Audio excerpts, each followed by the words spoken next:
So on my way back from Africa, I got to go to London. My friend John is studying there for 3 months, and then he's going to Bangkok for a couple months. But he let me stay with him, and so I got to hang around and look at the city. I'd never been to the city before. It's pretty great, has a whole lot of fun, exciting stuff in it. And so I thought, hey, I'll make a video. But I didn't really have a storyline, so you kind of just have a random collection of jokes. And this is what I like to call the Alan Files Tour of London. So I'm here outside Buckingham Palace, and this is where the Queen lives.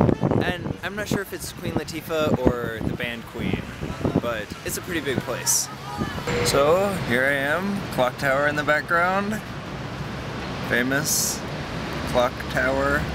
Ring any bells? It's Big Ben. Big Ben is the name of the bell. So I'm just going around here looking at all these statues, and then I find this one. Looks a little bit familiar. It's George Washington. I don't know how he got here. I don't know what he's doing. I'm impressed.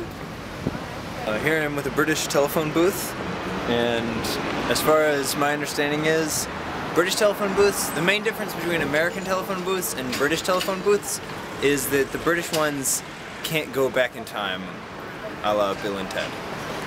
So on the underground here, the subway system, they're always advertising for the Gap. But this is the first Gap I've seen in London. They're always talking about mind the Gap, go to Gap, buy some stuff from Gap. One of those, they're always saying it. So right now I'm actually at Wimbledon. You can see in the background, nobody's playing right now, but it's a little different than on TV.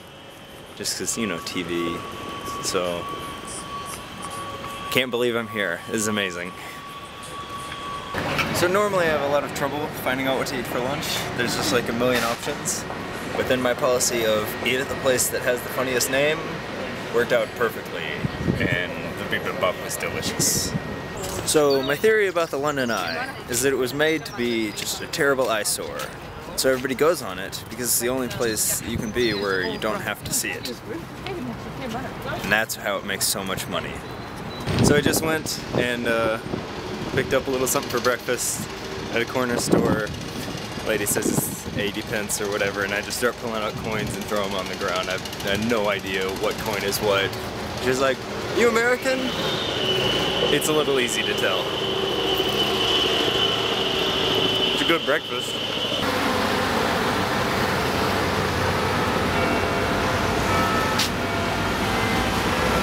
I wonder what time it is.